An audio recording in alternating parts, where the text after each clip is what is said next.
Soon we will be celebrating the incredible Chag, the festival of Pesach, Passover.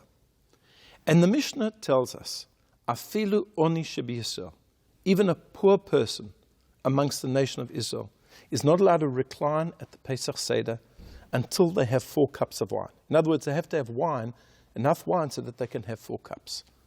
Wine was very expensive in the old days. It's not that cheap today. And yet every single Jewish person had to have enough wine for 4 cups of wine at the Seder. And of course, all of the other items on the Seder, the matzah, the maror, many of these are very expensive.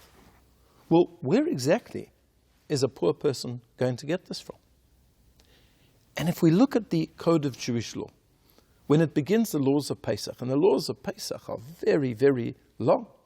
They take up basically 1 volume of the 6 volumes of the Mishnah Berurah written by the Chofetz Chaim. But if you look at the first halacha of Rav Moshe Isserles in the Code of Jewish Law, he says that a Jew has to contribute towards Ma'ot Chitim.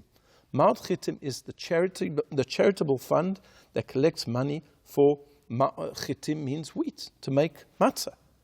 In every single town, in every single village, in every single city in which Jews lived throughout the ages, there was always a collection before Pesach.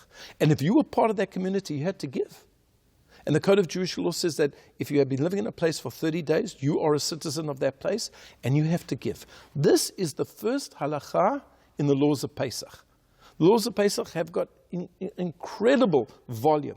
How do you kasher your utensils? How do you make the matzah? How do you conduct the Seder? How do you remove chometz from your house? All of the laws of how to pray during Pesach, etc. There are so many. But the first halacha is give charity so that your fellow Jew has got something to eat on Pesach, so that they have matzah, so that they have maror, so that they have wine. That's the first thing. Before you start thinking about all of the ritual laws between you and Hashem, think about your brother. This is an incredible idea. But not only that, let's have a look in the Haggadah. We sit down to eat the Seder, and after we've made Kiddush, before we start the whole discussion of the Haggadah, of the Exodus from Egypt, what do we say? Ha lachma anya de achalu avatana. This bread of affliction, which our forefathers ate in Egypt. And then what do we say? We say, Kol dichvin, whoever is hungry, yeti v'yechel, let them come and eat. We issue an invitation to all of those who don't have. That's the first thing we do before we're interested in all of the ritual. Because that is the very definition of a Jew. The Talmud says we are gomlei chasadim.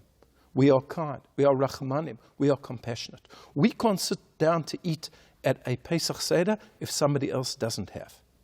So before you buy everything that you need for your Pesach Seder, and before you sit down to enjoy it with your family, remember those who are not as fortunate. Wherever you may live, there is a fund that you can donate to. That is the beginning of Pesach. That is the beginning of freedom. I wish you all a Chag Sameach, a very enjoyable and joyous Pesach.